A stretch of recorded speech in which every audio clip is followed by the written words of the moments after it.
Hotspot learning के online portal पर आपका स्वागत है। तो पिछले वीडियो में हमने ईएमएफ और ट्रांसफार्मर देखा था, लेकिन उसमें जिस तरीके से हमने समझाया था तो उसमें राइटिंग लेटर सही नहीं थे, जिससे कि काफ़ी बच्चों को दिक्कत आ रही थी उसे समझने में लिखा क्या गया है। तो इसके लिए हम एक अलग से दूसरा वीडियो बना रहे हैं ईएमएफ ऑफ ट्रांसफार्मर का।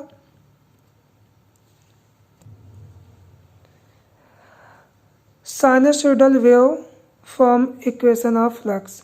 जो फ्लक्स का साइनसॉइडल वेव का इक्वेशन लिया गया है, यहाँ पे आप देख सकते हैं ये फ्लक्स का इक्वेशन है जो कि साइनसॉइडल इक्वेशन है साइन के रूप में। यहाँ पे फाई फ्लक्स को शो करता है और जो फाई एम है वो मैक्सिमम फ्लक्स को शो करता है। एम मतलब मैक्सिमम। और इस इक्वेशन को फाई बराबर phi M sine omega T को हम इक्वेशन नंबर 1 मानते हैं। और according to the Lenz law के अकॉर्डिंग ये इक्वेशन हमें मिलता है। जिन्होंने बेसिक्स ऑफ इलेक्ट्रिकल इंजीनियरिंग पढ़ी होगी उससे ये बात पता होगा। E बराबर -n d phi by D t, जिसमें लेंज के लॉ से ये केवल माइनस का मार्क आता है, बाकी तो फैराडेज लॉ है। तो इस इक्वेशन को E बराबर -n d phi by D t को हम इक्वेशन नंबर 2 मानते हैं। यहाँ जो स्मॉल ई है वो ईएमएफ ऑफ ट्रांसफार्मर है, मतलब कि ये ईएमएफ ऑफ ट्रांसफार्मर के सिंबल को रिप्रेजेंट करता है small e. N number of turn in winding है, मतलब कि जो बाइंडिंग है प्राइमरी बाइंडिंग है सेकेंडरी बाइंडिंग कोई भी बाइंडिंग है उसमें नंबर ऑफ टर्न को हम एन से प्रदर्शित करते हैं। और phi flux bounded with winding के साथ जो फ्लक्स से बधा हुआ है, जो फ्लक्स है बाइंडिंग में, तो फाई फ्लक्स को प्रदर्शित करता है, फ्लक्स को डिनोट करते हैं फाई से। और ये जो नेगेटिव का मार्क है ये जो होता है ये तो लेंज लॉ से आता है, जो कि अगर हम देखें तो वो पोलैरिटी को शो करता है कि हमारे बाइंडिंग की पोलैरिटी कौन सी है। अब ये जो हमने पिछले वीडियो में भी आपको बताया था कि जो पोलैरिटी वाला मैटर है वो बहुत कॉम्प्लिकेटेड है और उसे समझना आई थिंक कि अभी शुरुआत में थोड़ा मुश्किल होता है, इसलिए हम इस पोलैरिटी को छोड़ करके सीधे आगे चलते हैं और ईएमएफ का इक्वेशन सॉल्व करते हैं। Putting the value of phi from equation 1 to equation 2, मतलब इक्वेशन 1 से फाई की जो वैल्यू है वो हम इक्वेशन 2 में रखते हैं। यहाँ ऊपर देखिए आप, इक्वेशन 1 हमारा था फाई बराबर phi M sine omega t, equation number 1 था। और E बराबर -n d phi by D t equation number 2 था। तो हम इक्वेशन नंबर 1 से जो फाई की वैल्यू है phi M sine omega t, उसको हम इक्वेशन नंबर 2 E बराबर -n d phi by D t में रखते हैं। मतलब इस फाई की जगह ये जो हमें फाई दिख रहा है ये फाई, इसकी जगह हम इस फाई की जगह हम रखेंगे इसको, इस इक्वेशन को रखेंगे, फाई की जगह इसको रखेंगे।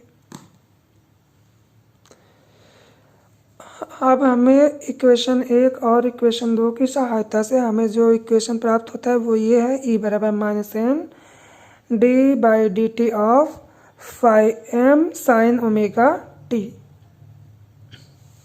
तो उसके बाद अगर हम इसको सॉल्व करेंगे तो ये हम पाएंगे E बराबर -n phi m cos omega t. यहाँ पे हमने देखिए डिफ्रेंशिएट किया गया है, फाई को डिफ्रेंशिएट किया गया है यहाँ पे, जो कि मैथमेटिक्स इतना तो सबको पता ही होगा किस तरीके से डिफ्रेंशिएट करेंगे, फिर भी हम यहाँ पे समझा देते हैं किस तरीके से हुआ है। E बराबर -n तो वैसे ही रहेगा डी बाई डी टी, इसमें जो t का फंक्शन होगा वही डिफ्रेंशिएट होगा। तो जो फाई एम है, फाई एम ये t का फंक्शन नहीं है, साइन ओमेगा टी जो है ये t का फंक्शन है, तो केवल ये डिफ्रेंशिएट होगा।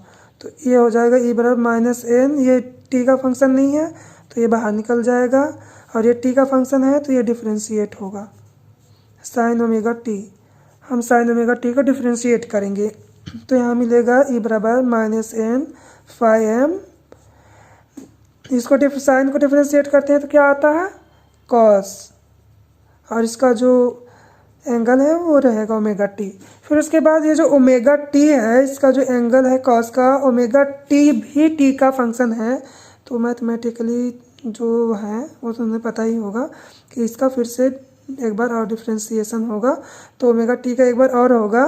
तो यहाँ पे ओमेगा बाहर आ जाएगा क्योंकि ओमेगा खुद टी का फंक्शन है, टी का फंक्शन है, तो D T by D T जो होगा वो 1 वैल्यू आएगा, D by D T of D T का 1 वैल्यू आएगा।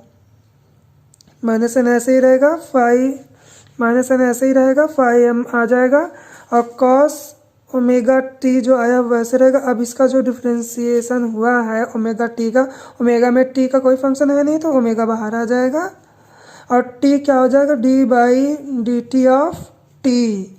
तो D by D T of T जिसका फंक्शन है उसी से अगर डिफ्रेंशिएट किया जाता है तो इसकी वैल्यू जो आती है वो 1 आती है। जो मैथमेटिक्स में कमज़ोर होंगे उनको ये ज़्यादा बेटर है समझाना। तो ये हमारा आ जाएगा minus n phi m cos omega t और ये इंटू में आएगा ओमेगा और ये हो गया 1। तो पूरी इक्वेशन क्या बन जाएगी, minus n omega phi m cos omega t. ये हमारा पूरा इक्वेशन सॉल्व होके आएगा। तो उसी चीज़ को यहाँ पे सॉल्व किया गया है यहाँ पे, तो सीधा साइन से सीधा कॉस आ गया है और ये ओमेगा टी के डिफ्रेंशिएट होने के बाद ये ओमेगा आ गया है। फिर उसके बाद आता है ई बराबर, देखिए यहाँ पे डायरेक्ट हमने कर दिया है, जो माइनस का जो सिंबल है वो हमने कॉस के साथ ले लिया है और उसको इस प्रकार से हमने कर दिया है। ये जो माइनस का सिंबल है माइनस कॉस ओमेगा टी ले लिया गया है।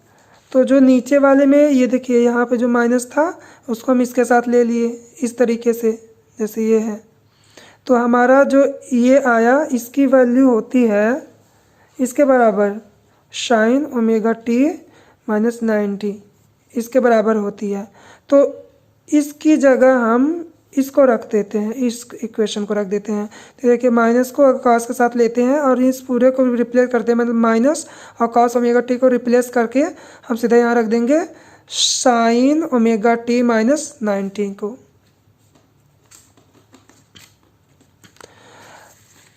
और यहाँ पे ये जो ई मैक्सिमम लिख दिया है हमने, इसके जगह पे रिप्लेस किया है n1 फाई एम मैक्सिमम है और ये ओमेगा। तो ये पूरा रिप्रेजेंट करता है इसको, ई मैक्सिमम ही है वो, इसलिए हम इस पूरे की जगह पे हम सीधे रख देते हैं ई मैक्सिमम और इसे हम मान लेते हैं इक्वेशन नंबर 3। तो हम पाते क्या है, ई बराबर ई मैक्सिमम साइन ओमेगा टी, जिसे हम इक्वेशन नंबर 3 मान लेते हैं। चूँकि हमने बेसिक्स ऑफ इलेक्ट्रिकल इंजीनियरिंग में पढ़ा है कि ERMS, अगर हम इस EMF की RMS वैल्यू निकालें तो मैक्सिमम EMF बाय रूट होता है, E मैक्सिमम बाय रूट होता है। तो जो E मैक्सिमम की वैल्यू है वो अभी हमने पिछले वाले में क्या बताया, ये देखिए यहाँ पे जो ई मैक्सिमम की वैल्यू है वो n1 फाई एम ओमेगा है। तो यहाँ हमने क्या रखा, ई मैक्सिमम की जगह n फाई एम ओमेगा। तो यहाँ पे हमने जो अभी यहाँ हमने गलती से n1 लिख दिया था, बाकी यहाँ n1 नहीं केवल n ही है। तो यहाँ केवल n phi m omega by root 2। तो ओमेगा को हम लिख सकते हैं 2 पाई एफ यहाँ पे फ्रिक्वेंसी है और n उसी तरीके से है और फाई एम उसी तरीके से है, by root same to same. तो ये हमारा हो जाएगा ERMS बराबर रूट 2। हम अगर इसको डिवाइड कर देते हैं 2 बाई रूट 2 को, तो यहाँ हम पाएंगे रूट 2 पाई एफ एन फाई एम। तो रूट 2 इंटू पाई का जो वैल्यू है 3.14 उसको अगर हम रख के इससे मल्टीप्लाई करते हैं रूट 2 से तो हम पाएंगे 4.44। फाई एम उसी तरीके से है, एफ उसी तरीके से है और एन उसी तरीके से है।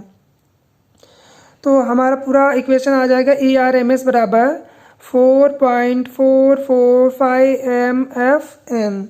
अब एक बार यहाँ से फिर से ये RMS वैल्यू मतलब रूट मीन स्क्वायर वैल्यू है EMF का, और ये 4.444 जो न्यूमेरिकल वैल्यू है, और ये 5m maximum flux, number of maximum flux है, और f फ्रीक्वेंसी है, n number of turn in binding.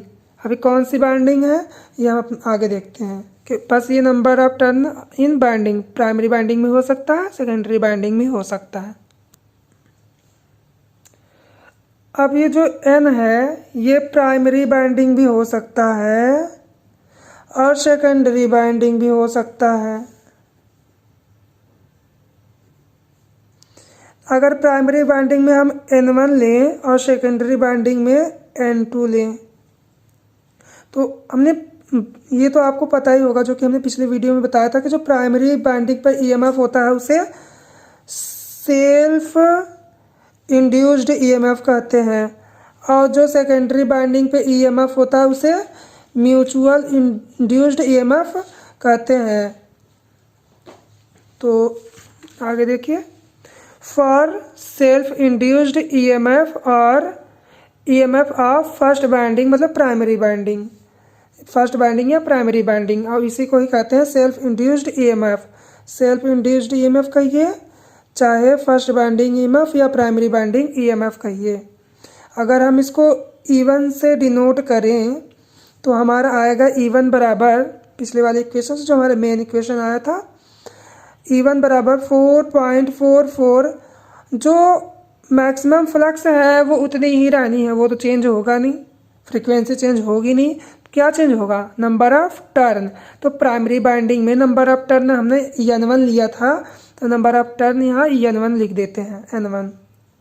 For mutual induced EMF और EMF of second binding, mutual induced EMF और सेकेंड बाइंडिंग EMF या secondary binding EMF एक ही होता है।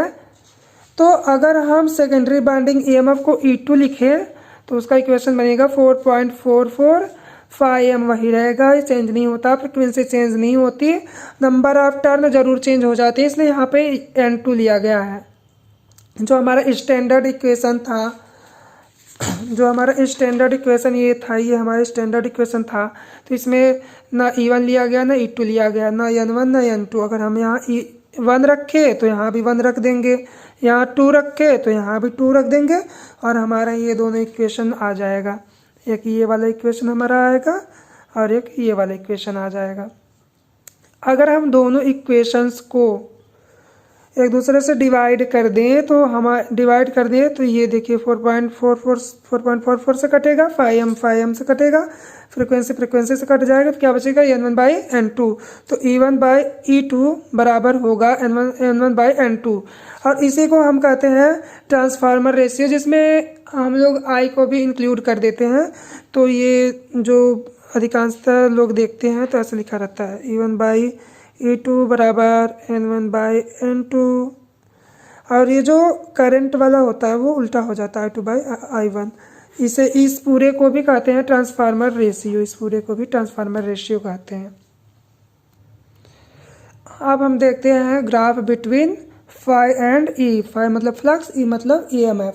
अब हम EMF और फ्लक्स के बीच ग्राफ खींचते हैं कि ये ग्राफ मतलब किस प्रकार से बनेगा। और इलेक्ट्रिकल इंजीनियरिंग में इलेक्ट्रिकल इंजीनियर के लिए ग्राफ बहुत ही महत्वपूर्ण होता है। तो पहले हम एक रेफरेंस लेंगे, ग्राफ खींचने के लिए हमें तो एक रेफरेंस लेना ही पड़ेगा, और ये रेफरेंस हमारा होता है 0 डिग्री पे हमारा कोई रेफरेंस होता है। तो चलिए हम रेफरेंस पे कोई वैल्यू रख लेते हैं। तो हम पहले इक्वेशन देखते हैं फाई वाला। जो हमारा फाई वाला इक्वेशन था उसमें था फाई बराबर 5m sin ओमेगा टी। इसमें ओमेगा टी में ना प्लस कुछ था ना माइनस कुछ था, ना इसमें कुछ घट रहा था ना कुछ बढ़ रहा था। लेकिन अगर हम वही इक्वेशन देखें E में, जो EMF था हमारा ये E है, अब इसी को हमने वहाँ पे कैपिटल E लिख दिया है। तो ये जो E है इसमें 90 माइनस था, तो इसे हम रेफरेंस ले नहीं सकते, इसे रेफरेंस नहीं लेंगे, क्योंकि रेफरेंस अगर हम ले भी लेते हैं तो मुश्किल हो जाएगा फिर उसको बनाना। तो हम इसे रेफरेंस ना लेके हम इसको रेफरेंस लेते हैं रेफरेंस पर, क्योंकि सिंपल इसमें कुछ प्लस माइनस नहीं है, 0 डिग्री पे ये दिख रहा है। तो हम इसे फाई को अगर हम रेफरेंस पे ले लेते हैं, और ये हमारा अगर फाई का हो गया तो फाई को हम रेफरेंस पे ले लिए। तो ये देखिए ईएमएफ का जो इक्वेशन है उसमें ओमेगा टी से 90 डिग्री पीछे है ई। जो ई है ईएमएफ है वो ओमेगा टी एंगल से 90 डिग्री पीछे है, जो कि हमें दिख रहा है। आप देखिए दोनों के एक साथ इसलिए ले रहे हैं क्योंकि ये भी साइन वेव में है और ये भी हमारा साइन वेव में है। इसमें कुछ घट बढ़ नहीं रहा था, यहाँ पे +0 या -0 कुछ भी करिए, तो 0 रेफरेंस पे हमने इसको ले लिया सुविधाजनक तरीके से। और इसमें क्या था, उसी ओमेगा टी में 90 डिले हो रहा था, 90 कम हो रहा था। तो ये जो ई है वो 5 से 90 डिले करेगी, 90 डिग्री डिले करेगी। तो हम इसको अगर हम ई को खींचेंगे, ईएमएफ को खींचेंगे तो 90 डिग्री क्या करेगी, पीछे रहेगी, लैग करेगी। यहाँ ई होगा। अब ई तो E1 भी हो सकता है, E2 भी हो सकता है। अब ये तो किस प्रकार का ट्रांसफार्मर है, उसमें ईएमएफ कैसा है, उसमें ज़्यादा भी हो सकता है, वो तो ट्रांसफार्मर पर निर्भर करता है कि ईएमएफ क्या होगा। तो उसमें जो होगा वो दोनों एक ही लाइन पे होंगे, बस अंतर ये होगा कि जो बड़ा होगा वो नीचे की ओर रहेगा, ये बड़ा वाला है, और जो छोटा होगा वो ऊपर की ओर रहेगा। अगर दोनों सेम है तो दोनों एक ही जगह रहेंगे, लेकिन रहेंगे इसी लाइन पे रहेंगे दोनों। तो यहाँ पे हम क्या देखते हैं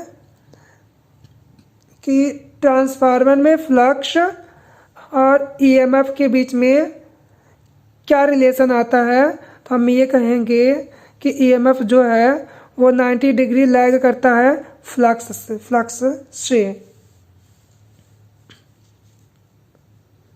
या ये भी कह सकते हैं कि जो फ्लक्स है वो ईएमएफ से 90 डिग्री लीड करता है।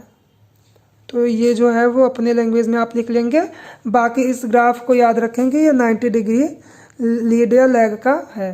तो जो फाई से ईएमएफ 90 डिग्री लैग करता है, अगर दूसरे तरीके से कहें तो जो फ्लक्स है वो ईएमएफ से 90 डिग्री लीड करता है। तो आज के लिए बस इतना ही, बाकी हम मिलते हैं अगले वीडियो में।